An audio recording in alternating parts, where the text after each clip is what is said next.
pedras desliza por mãos multicores, num tapete que medras a cidade e seus valores. Dançou inerte, calado, ouvindo seresta ao luar, não disse nada ao testemunhar os descuidos da traição.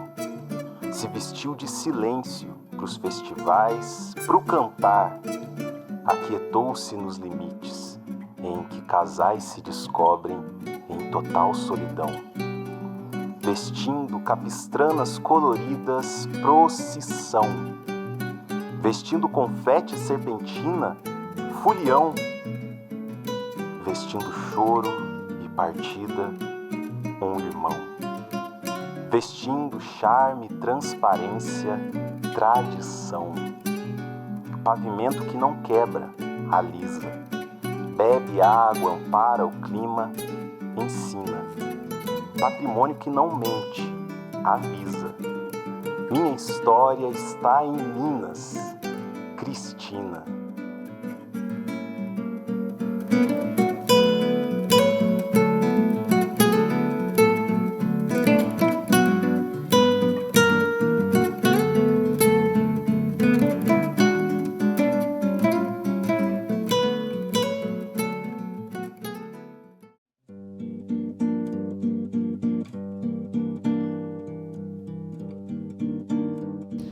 O Sertão da Pedra Branca é um manuscrito redigido por um cristinense, Luiz Barcelos de Toledo. Ele nasceu em 1848 e faleceu em 1922. Era um autodidata, não era um historiador, mas foi uma pessoa que se interessou pela história do seu município. Ele praticamente relata a formação dessas primeiras fazendas que existiam aqui na região de Cristina. E a descrição feita no livro é de grandes e imponentes e importantes e de fazendas muito fortes no sentido econômico, né? A maioria delas com a cultura do fumo, que foi a cultura predominante aqui no sul de Minas nessa época. Que era fumo esse que era exportado para a Europa, principalmente, conhecido como fumo de Baipendi. E ele escreve, como eu disse, isso já no início do século XX, num período em que essas fazendas já estavam, na visão dele, extremamente decadentes, muitas já não existiam, já estavam divididas em sítios, em pequenas propriedades, mas ele cita a mentalidade atrasada dos então atuais proprietários dessas terras. E ele critica muito a transformação de várias porções de terra dessas fazendas em pastagem de gado. Então ele fala que a recuperação, vamos dizer assim, financeira, econômica, só aconteceria se as fazendas voltassem a valorizar as lavouras, né? A valorizar a terra. É um posicionamento muito interessante dele, ele deixa isso expresso no livro várias vezes.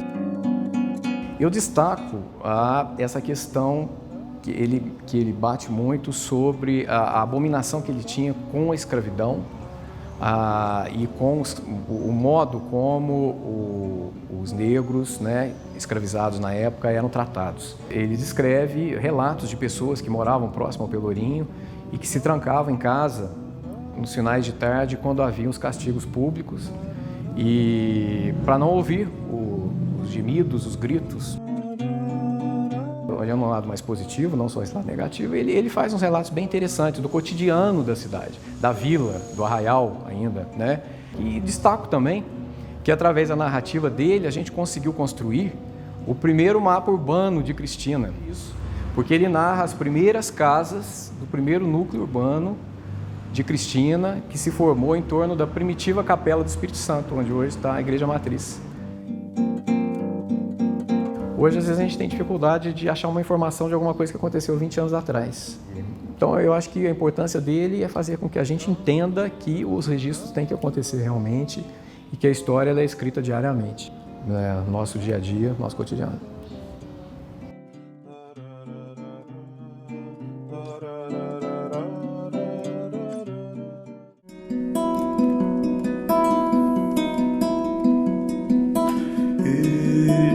O conselheiro do Império, Joaquim Delfino Ribeiro da Luz, foi, sem dúvida nenhuma, a figura política de Cristina mais importante na história do nosso município. Cristina hoje tem esse nome por proposição dele.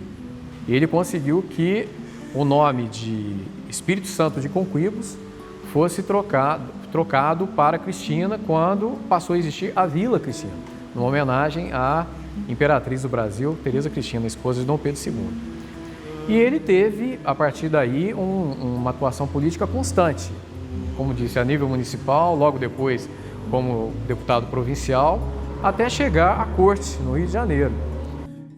Ele acabou sendo nomeado conselheiro do imperador, daí o título que ele tinha, e ocupou algumas pastas, alguns ministérios durante o segundo reinado, que acabou sendo influente no sul de Minas inteiro. E quando veio a proclamação da República e com o exílio da família imperial para a Europa, Joaquim Delfino voltou para Cristina e aqui ficou até a sua morte. E ele foi sepultado em 1903, logo na entrada do cemitério, o atual cemitério municipal de Cristina. É uma construção pequena, mas muito bonita, em estilo neogótico, e que traz lá uma simbologia muito interessante. Dentre tanta coisa que o conselheiro foi, ele também era maçom. Então a capela tem a sua simbologia, né? Tem o piso, né? O pavimento mosaico. E no fundo da capela, acima de um altarzinho, né, há aquele símbolo maçônico do olho, né, que também é um símbolo católico. E esse olho, em alguma época, depois de construída a capela, esse olho foi retirado do fundo da capela. E durante muitos anos, no local desse olho, havia lá um quadro de um santo, encobrindo o triângulo e o olho. Eu cheguei a ver esse quadro de santo colocado lá no fundo. Agora, na restauração, no processo de restauração, o olho está sendo recolocado e, além da pintura original, muito interessante isso, foi uma restauração bem técnica, recuperou-se a cor original no interior da capela, inclusive com barrado marmorizado, e é mais um bem tombado de Cristina que está sendo revitalizado e que a gente espera que seja sempre cuidado pelas gerações futuras aí.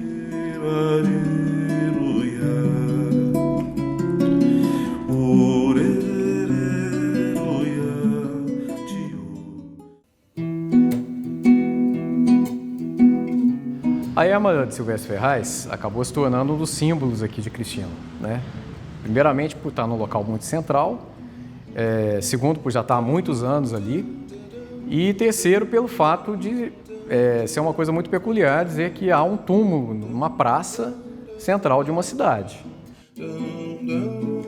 Silvestre foi talvez um dos mais importantes políticos aqui da região sul-mineira na segunda metade do século XIX.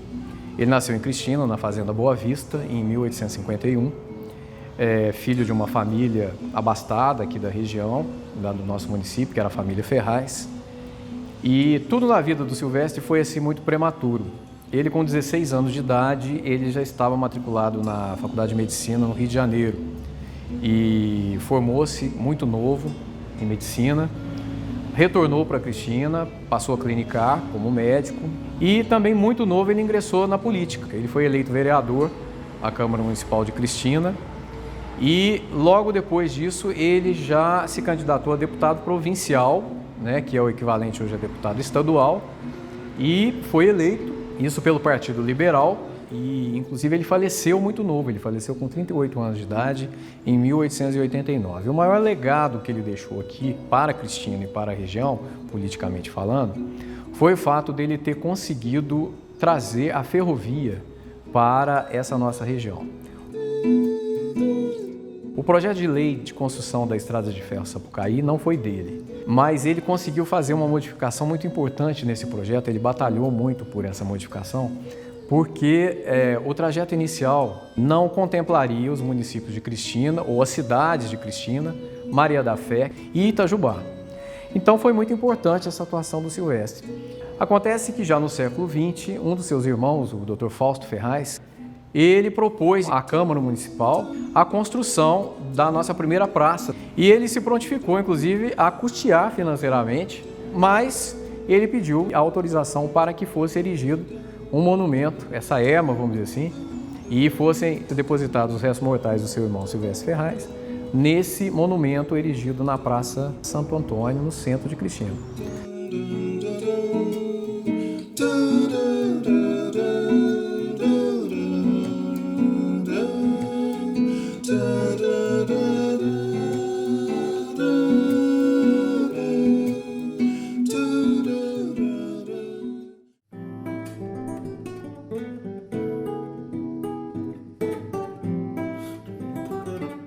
A Fonte do Peixinho, localizada na Praça Santo Antônio de Cristina, é um dos monumentos tombados que o município tem por um artista que acabou ficando conhecido, que é o escultor português Chico Cascateiro.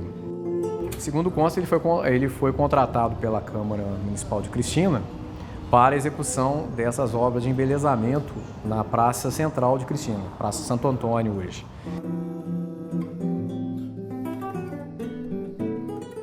A Fonte do Peixinho foi um desses itens. O entorno da estátua do leão, não a escultura do leão, porque a escultura já existia, mas todo aquele entorno trabalhado. E também fazia parte do projeto a construção do coreto, também no mesmo estilo que o Chico Cascateiro trabalhava. E o peixinho ficou com esse nome de peixinho porque até alguns anos atrás ele tinha realmente peixes no seu fosso. Com o passar do tempo, a própria água está promovendo um desgaste no monumento, então ele está funcionando hoje, está mais como um monumento mesmo, sem ser realmente uma fonte em funcionamento.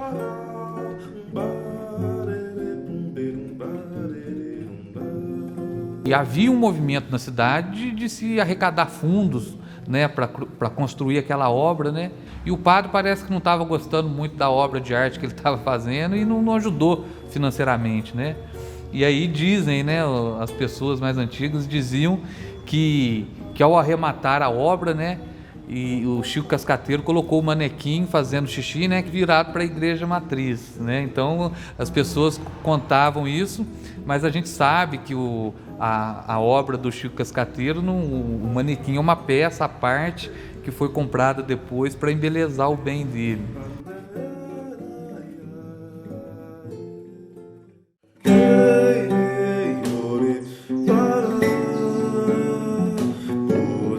A estátua do leão, existente na Praça Central de Cristina, ela foi colocada quando da construção do jardim, do primeiro jardim público de Cristina, idealizada pelo cristinense Dr. Fausto Ferraz. Na época ela veio de trem, numa caixa, ela veio com o intuito de embelezar a cidade, dar um charme para a praça. E o significado dela, qual é o significado? O leão é o protetor, é o guarda da cidade. Então, a pessoa chegava em Cristina, em sentido do centro, e já se deparava, como se depara até hoje, 112 anos depois, com aquela escultura desse símbolo de fortaleza. Mais tarde, provavelmente 10 ou 12 anos depois, o escultor Chico Cascateiro foi contratado pela Câmara Municipal para realizar embelezamentos na praça principal de Cristina, que hoje leva o nome de Santo Antônio. Foi feito o entorno desse leão, que é toda aquela escultura também, simulando troncos, simulando pedras. O leão tá relacionado com o imaginário do cristinense, né? Com as histórias dos cristinenses, né? Então é muita gente que brincou ali, é muita gente que pulou carnaval ali. No Festival Café com Música, a Serenoite passa por ali em frente a ele, para, canta. Então ele tem essa ligação cultural, afetiva, né, com o cristinense.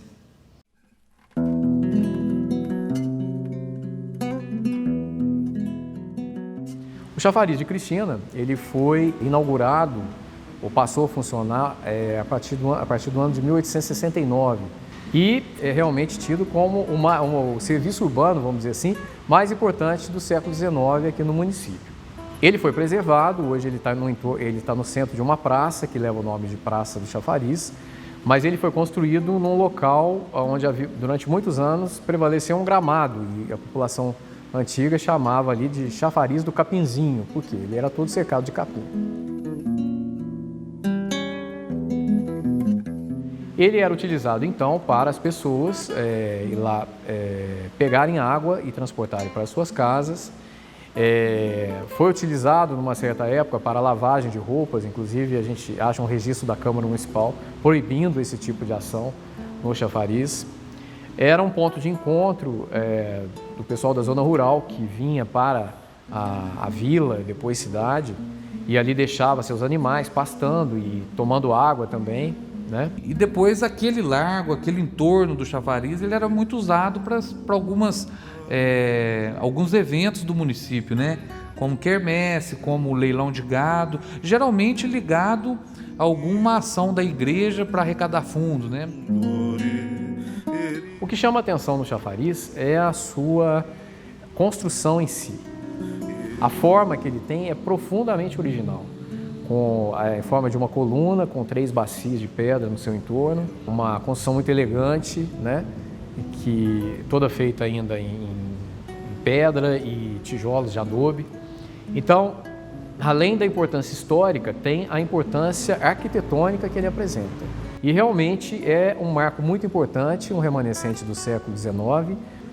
É um monumento que, vamos dizer assim, assistiu a história de Cristina, a história da antiga Vila Cristina e da cidade de Cristina durante esse tempo todo.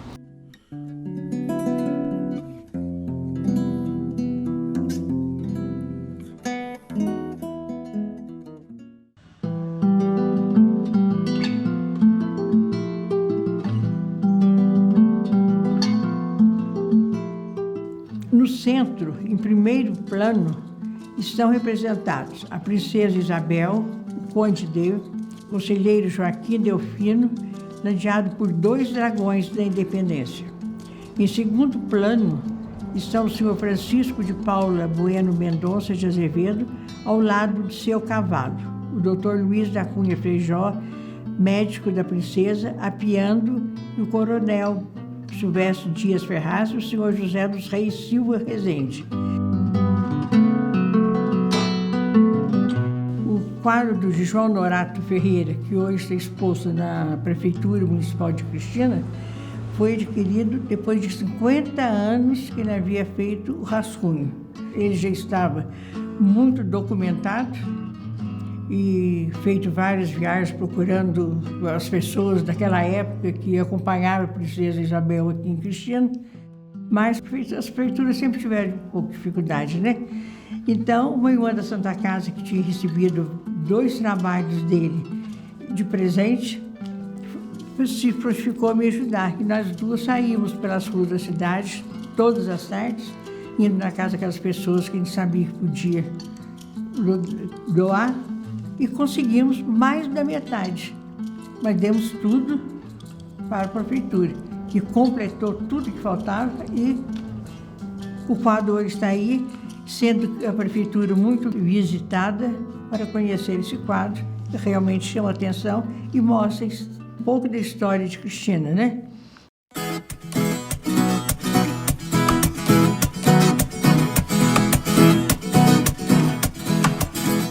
A importância que tinha, né, essa estrada de ferro Sapucaí passando aqui em Cristina e região. Essas locomotivas a gente sabe que transportavam cargas, né, gado, produtos agrícolas, né, que eram produzidos na região, açúcar, milho, café, fumo, né, eram responsáveis pelo transporte de cargas pesadas, além de passageiros, né. A viagem de Cristina para Itajubá era uma viagem muito prazerosa por causa da beleza, cortando as montanhas, né? Depois de Maria da Fé, vai ali pelo Pedrão, até chegar em Itajubá. Então era uma viagem muito bonita, né? A gente sempre ouvia essas histórias e isso era prazeroso para quem andava, né? Para que Cristina possuísse uma locomotiva a vapor, foram muitas mãos que tiveram que trabalhar para que isso acontecesse.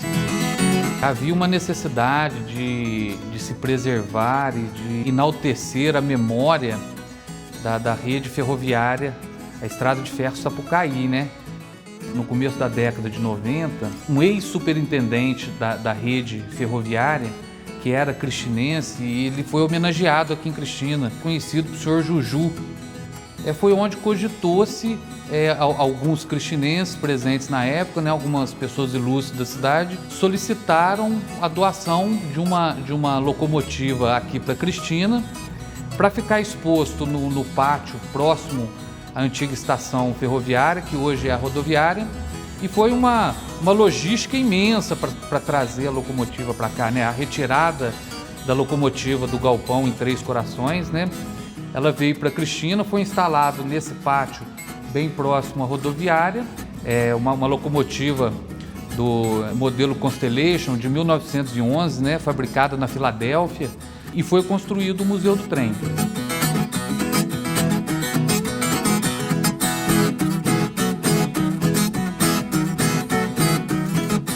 No ano de 2000, através do decreto municipal 514 de 2000, passa a ser um bem tombado através do Conselho de Patrimônio, o Conselho de Proteção ao Patrimônio Histórico de Cristina, a locomotiva a vapor e o Museu do Trem.